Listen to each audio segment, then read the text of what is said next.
This morning I'm talking about Agni Yoga and fiery people do not fear. It's very interesting to me, and it has been over the years, to really understand fire as it is described in the teaching, because it's so different from the fire that we normally know. And then I read one day many years ago when I was studying the secret doctrine where Blavatsky, H.P. Blavatsky, mentioned something so simple and so obvious, but our minds try to complicate things. And she said, the fire we talk about is not the physical fire that we see. And I thought, oh, thank God. Okay. That kind of removes some of the scariness from, thinking about fire with a human being. Fast forward to a few years and more studying and contemplating the words in Agni Yoga, just like the verse that Catherine read today from Super Mundane, relating fearlessness with fire. Fire exists in our spirit. That's the best definition, the most clear explanation I can understand about fire, that fire exists in our spirit. Then, as you begin to experience the fire, then the reality that this fire exists in our spirit comes to life. What is also so beautiful to realize that, again, this is all information you learn in the teaching and through your studies and meditation, is that there are various fires that exist in your spirit. And these fires eventually become flames. And eventually the flames become one flame. So as you are spiritually advancing, spiritually progressing, the fires increase. And I think that's all I'm going to say, but I just wanted to give a little bit of an introduction so that, especially for those of you that will be listening to the talk on our YouTube account, that you'll have at least a better understanding of what Agni Yoga is referring to when we talk about fire. Now, the Master says, fiery people do not fear. Okay, most of us, certainly myself, have fear. And yet I know I'm a fiery being. So then my question is, why do fiery people not fear? And what does the term fiery people mean?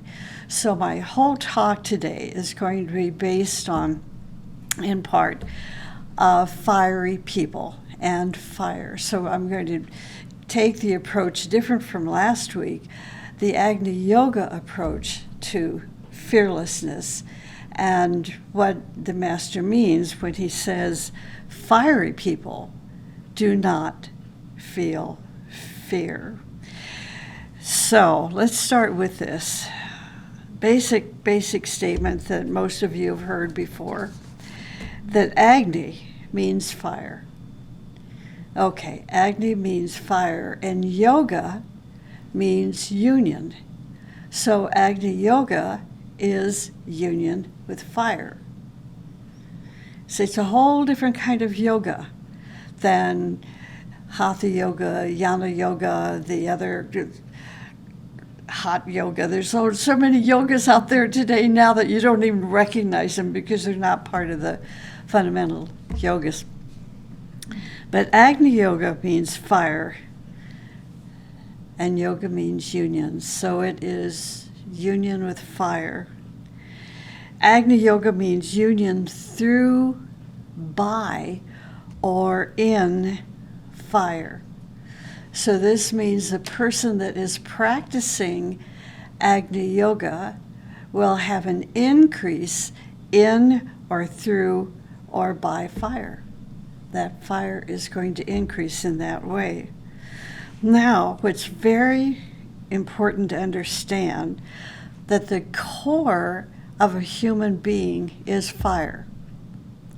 So we all have fire. You don't have to be an Agni Yogi to have fire. Every human being has fire at their core, has spirit at their core.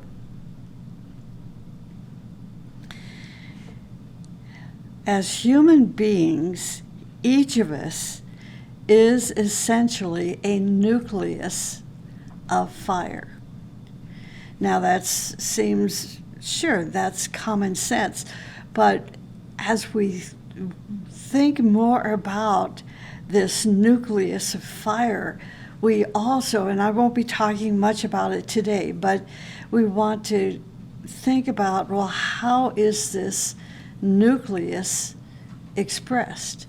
How does this nucleus of fire within us come into expression? See, these are just ideas for us to understand, because the Master says fiery people do not fear. So we're trying to understand and then develop ourselves in such a way we'll eventually reach that level of expression of fearlessness. So we have the fire of matter, we have the fire of emotions, we have the fire of thoughts, as well as the fire of higher spheres. And these higher spheres we call higher cosmic ethers. These higher fires are also called the fire of intuition, the atmic fire, monadic fire, and divine fire, the fire of the divine planes. These are higher cosmic fires. So we've gone through the whole spectrum of fire, from the coarsest to the most refined. Now, for example, fire, when we talk about intuition and higher mind and think about fire, we recognize fire is the current of energy that comes down from the higher mental plane, or from the higher level of more refined fire would be the fire of intuition. So as we practice meditation, as we engage in the process of striving on the path of self-perfectment, we are bringing in these higher fires, and they come down through the higher cosmic ethers into the intuitional and into the higher mind, and finally permeate our entire human constitution. So as we advance in our evolution, fire is going to increase in us. Gradually, as I was saying a little earlier, as we become more fiery, then we become a flame. This flame has a fragrance, and it is called a fiery fragrance.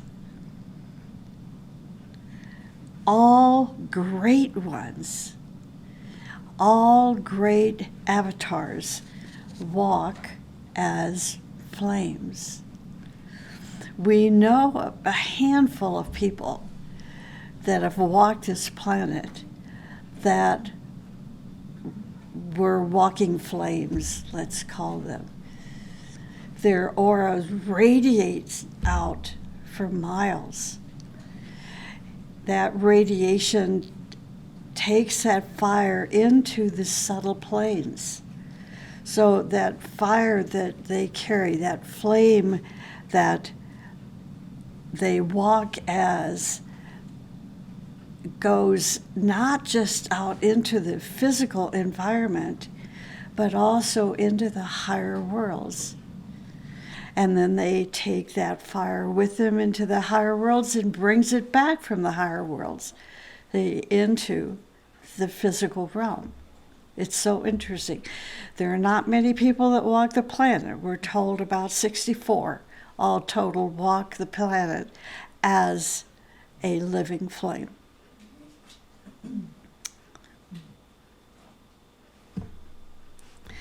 We are told that an Agni yogi is one of fiery armor.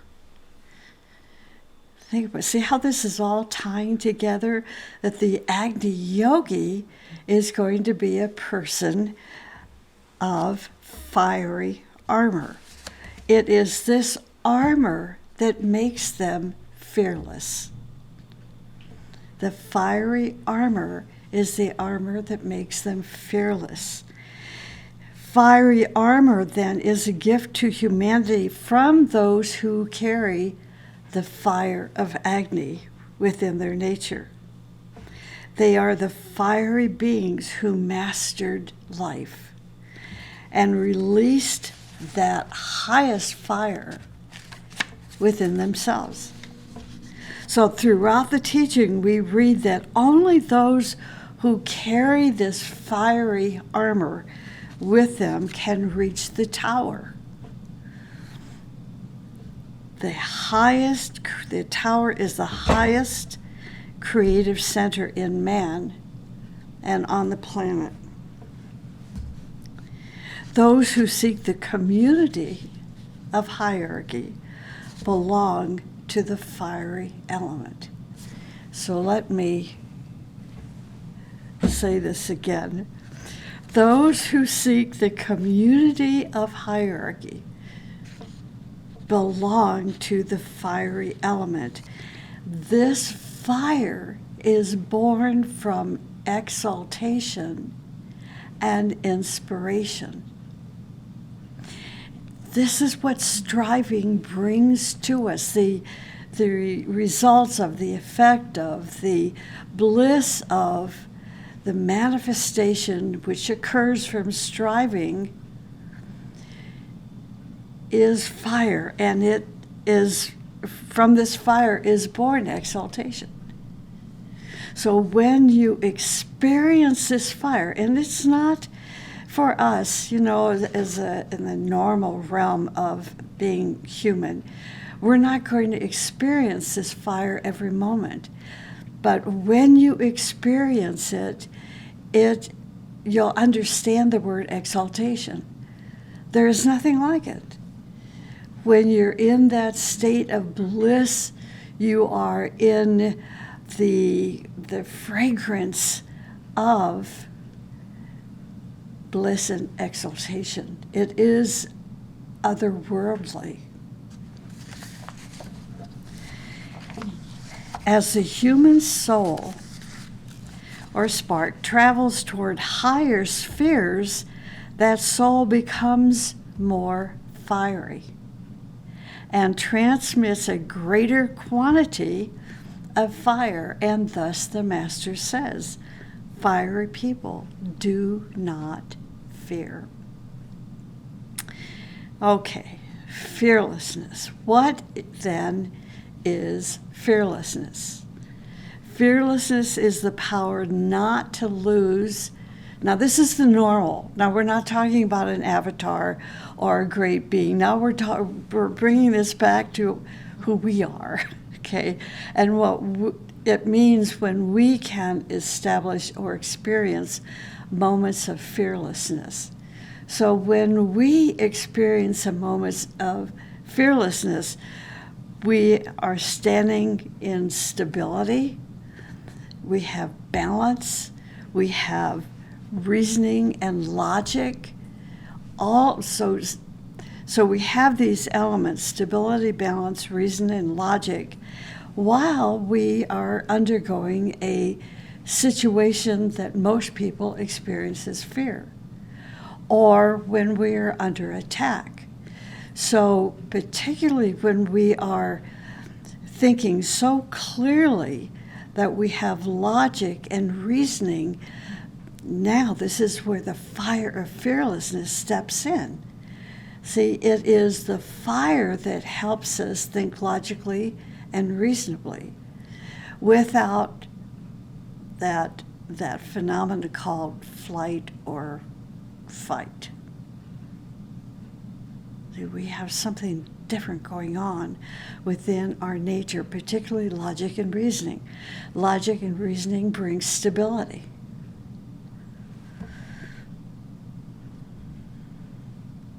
Fearlessness is to stand in your inner divinity, unshaken, and then or thus take wise action to conquer your adversaries, whether that adversary is something within your subconscious or the adversary is another human being or situation. Here's a cute story. There was a big, tough samurai who once went to visit a little monk. Now, we think of monks of being small, frail, and usually in a cave on a mountain, and little. Okay. So, little monk. So this big, tough samurai, we recognize samurais, right? Once went to see a little monk. Monk, he said, in a voice that's accustomed to instant obedience, teach me about heaven and hell. And the monk looked up at this mighty warrior and replied with utter disdain, I teach you about heaven and hell? I couldn't teach you about anything. You're dirty, you smell, your blade is rusty. You're a disgrace. You are an embarrassment to the samurai class. Get out of my sight. I can't stand you. Well, the samurai, as you can imagine, was furious. He shook and he got all red in the face, and he was speechless with rage. He pulled out his sword, raised it above him, preparing to slay the monk. That's hell, said the monk softly. The samurai was overwhelmed. The compassion and surrender of this little monk, who had offered his life to give this teaching to show him hell, he slowly put down his sword, filled with gratitude, and was suddenly peaceful. And that's heaven, said the fearless monk softly. That cute. The great sage, Master Moria, in the book Super Mundane, paragraph 61 says this. He says, if one fears human judgment, let him not think about ethics. If one trembles for his earthly life, let him complete his decay in darkness. One can see that a coward perishes sooner than a courageous man. Be assured that he who fears death attracts it to himself. Let us not dwell upon these spasms of fear, for when one speaks about brotherhood, there is no place for fear. All feeling is based on either love or fear. But fear is not appropriate where there is striving to light. Whoever turns to the teacher should fill their heart with love, since reverence and respect without love cannot be true. Something that love will diminish reverence. But this indicates a misunderstanding of that high emotion. The true disciple is the one who loves their teacher plain and simple. There's such a chemistry in this. It's a formula. It is a psychic energy, we could call it, and a chemistry of fire, a formula of chemistry of fire that such a love carries with you. And this is what people misunderstand.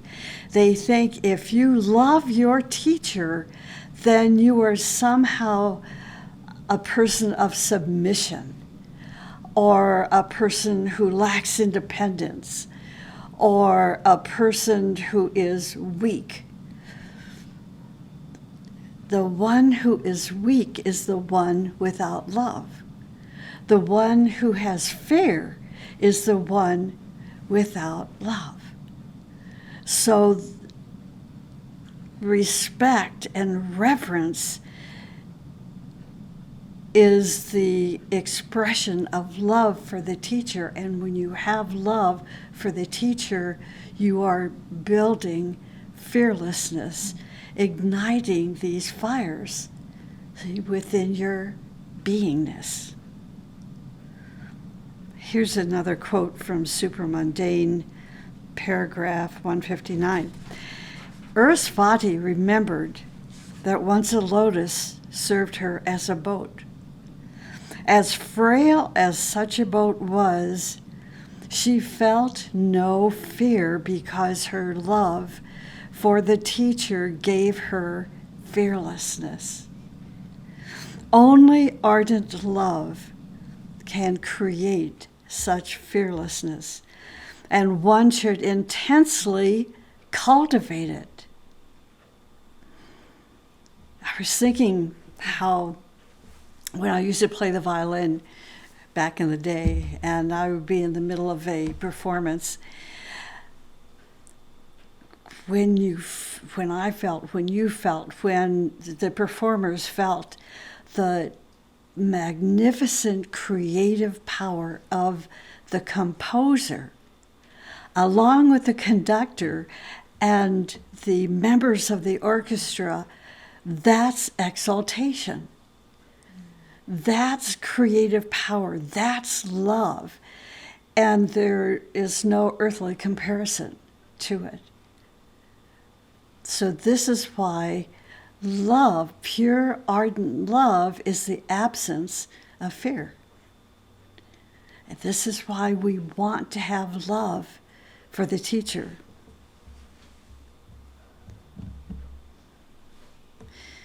Let me rewind a minute here with this verse. Only ardent love can create such fearlessness, and one should intensely cultivate it. Without the protection of love, one cannot withstand the attacks of chaotic forces, and even one's health will suffer. In the Ageless Wisdom, we are taught about the constitution of the human being. This teaching emphasizes that we are more than a physical body. We are more than emotions, more than the mind. The teaching reminds us also that our future will be made of higher, more refined bodies. It tells us that these higher, more refined bodies are for the expression of our life, our divine spark, fire. In essence, we are an unfolding human soul striving to return to the Father's home. If there were no challenges to this return, then we would leave and we would return without any advancement. But life is complicated. And one of these complications is where our human soul becomes caught in the ancient web of the subconscious. So last week I talked a lot about the subconscious. I'm going to repeat and go back into talking about the contents of the subconscious again, so that you can understand the source of fear is found in the subconscious. It is a storehouse of fear. The subconscious is a depository of hindrances and pain and suffering, fear and horror. Hindrances that are all chained together and begin to control the life of our soul. And thus, life after life, age after age, these accumulated chains of events prevent our soul from returning to the Father's home. But all is not lost, for many opportunities are given to us through the process of tests and crises and opportunities which give us insight. They give us foresight to advance our earthly incarnation so we may graduate and return to the Father's home. Advancement requires, though, that we pass these tests, that we pass through these crises, and that we recognize the opportunities given to us so that we can graduate from this world and experience the fiery worlds and infinity. Last week I said that these age-long subconscious accumulations must be eliminated. Now we can understand why. If we want the fires that exist in our spirit to be ignited and eventually turned into a flame, we must begin to eliminate these factors, these fears that are in our subconscious. Fear is like the tentacles of an octopus in our subconscious mind. It relates almost every element in our subconscious to everything else. This is why the major trigger and push button in our mind is fear. Cunning people manipulate us through fear. Once we are afraid, or once the fear penetrates, once we are afraid, then this fear penetrates into the subconscious mind, and our subconscious mind begins to collect all the memories of fear. Just imagine that. Imagine all the lifetimes of experience that you have come through this wheel of rebirth, death and rebirth. And we carry these events with us. And we become paralyzed. We no longer have the freedom to act with discernment. We no longer have the clarity of mind to make right and good choices for ourselves. We act out through the push button controls of hatred, anger, jealousy, revenge, disloyalty, and associated images and imagination. Let me just briefly touch on what we have seen, the events that have unfolded the last few days about the young man in Memphis that was so brutally beaten by those, I guess you're supposed to say allegedly, but pretty, when you see the video, how do you say alleged? These 5 men in a scorpion unit. I find that interesting, that term, a scorpion unit. That anger in them escalated. It escalated. It started here, and then it got bigger and bigger and bigger and bigger. That poor man had no chance. He tried to escape. He was tall and skinny. Those 5 policemen, when they were running after him, you could hear them breathing. What kind of shape were they in? That action in itself activated their subconscious mind. All of those fears they were carrying in the subconscious mind, the tentacles of the octopus, and every single one of them was ignited. They were trained to look for criminals in that area. They were not trained to save them, but to capture them. Yeah. That poor man, that poor young man and his mom and dad. We act out through push-button controls of hatred and anger and revenge and disloyalty and associated images and imagination. Dark forces use fear to occupy and possess us. What are the dark forces? On the astral plane, there are agents of the dark forces whose duty it is to create separatism, to cause criminal action, inertia, oppression, totalitarianism, and materialism. These dark forces are very careful not to lose an opportunity to enter into our astral body and to energize it.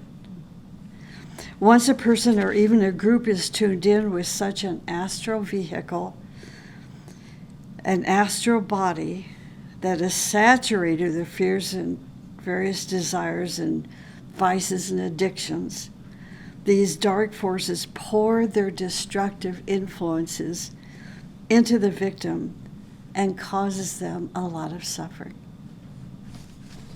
The dark forces are preserved enemies from previous solar systems. They are continuing their hatred against the human race. Some of our dreams and nightmares are the result of their projections, which associated with the fears in our subconscious mind create horrors and paralysis in our life. So people think that fear is an emotion, but it would be better to say that fear is a reaction to an enormous power who rules on this planet. It is a reaction to an enormous power that rules on this planet, who is in reality a dark entity. One of the elders who rebelled against the command and had his light taken from him. This entity was sent from the cosmic astral plane to our planet, our Earth, to veil the souls of men, to prevent them from seeing the path, to prevent them from seeing the future and reality. This entity penetrated not only into the earth, but the physical body of humanity, and also into the astral and lower mental bodies of mankind, conditioning its actions, emotions, and thoughts. 2 weeks ago, a speaker gave a lecture on worship. She said our worship is often backed by fear. Our agreements are generated through fear. As long as fear dominates our feelings and thinking and actions, we will not have a clear direction that is inspired by higher forces. It is very true that fear is our number one enemy. At present, fear permeates all human beings, and some more than others. So fear, like a universal black, overcasting cloud, builds a barrier between humanity and the source of light. It permeates each human being and causes spiritual paralysis. It is through this force of darkness that people hate each other, exploit each other, hide from each other, kill each other, like to hurt each other and are jealous of each other. So just, where I was sorry to bring up this incident that happened to this young man, you can see the relativity, though, of what fear did and how it acted and how it killed.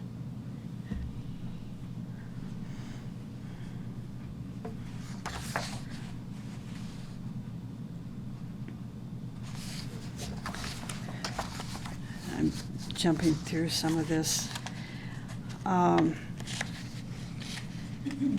But know that there are, of course, sources of fear that only our teacher and master can fight against, and they will often provide a shield for our protection. Do not think that this fieriness comes by itself. It must be cultivated through many lifetimes. This means that fieriness is the degree of spirit that has been ignited in your soul and life. It is the cosmic breath that surges through the whole of your human constitution, but especially in your thoughts. Why is this? Thought gives form, right? Thought gives form. Thought gives direction, life. It imparts creativeness. And thought imparts the attraction of a drawing magnet. Those who have a fiery spirit are those who live life by higher ways, more refined levels of consciousness. This means people who are pure in spirit. It means they live their life through beauty, through the understanding of the common good. Do you see what was missing in that event? These policemen and others that were around them were not serving the common good, or the spirit of love in that young man who is calling out for his mom. It means they live their lives without self-interest, without egotism. It means they live their life by applying the teaching, and the teaching is life. Fire demands cautious handling in all its manifestations.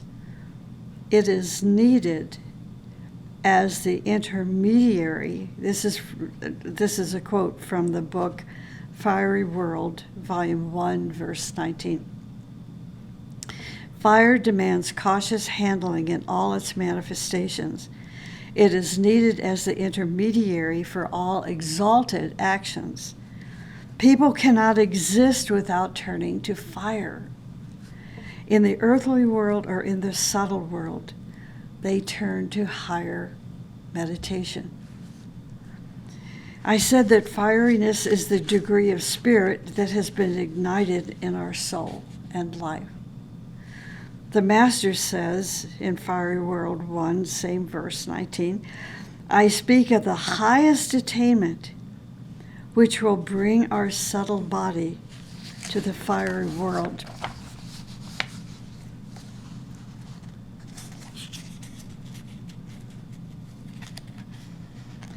There are manifested and unmanifested fires that exist in our spirit. For millions of years, we have done great things, good things and bad things, from which we learned many valuable lessons. All these potentials and possibilities within us, within you, are fires. A certain percentage of these fires are going to be expressed. Now listen to this. A certain of these fires are going to be expressed and manifested in coming centuries. Each of you, whether you like or hate yourself, is a garden in which there are one or two blooming flowers. But millions of seeds are sleeping under the layers of your soul. These are the potentials programmed there which are not yet activated. So these higher fires, we could say then, are ideas, the envisions, possibilities, potential, talent, genius, inspirations, and impressions. These fires exist in our spirit. Once we have cultivated a fiery spirit and live by higher ways, they will be recognized as a spirit. That person, those people, that group, that country, that nation will be recognized as a spirit who has assimilated the fires of space. Such a person or group or entity is an Agni yogi. And in Infinity, Volume 2, paragraph 385, it says, an Agni yogi is a fire carrier who imparts to humanity the subtlety of knowledge. One who has a fiery spirit lives life by higher ways, becomes a source of life for many.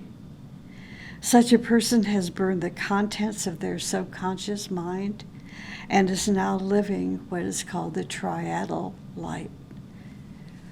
The yogi who has this fiery spirit is one who awakens others. They help them to face themselves and to become their truest self. They are totally fearless.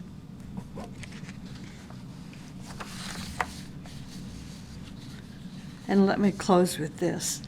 Without bias or prejudice, the carrier of fire is one who has burned the content of their own subconscious and is now ready to help others to awaken, to help others to remove their pseudo masks so that they can live life as a real person, an actual person, rather than as one who hides behind those masks.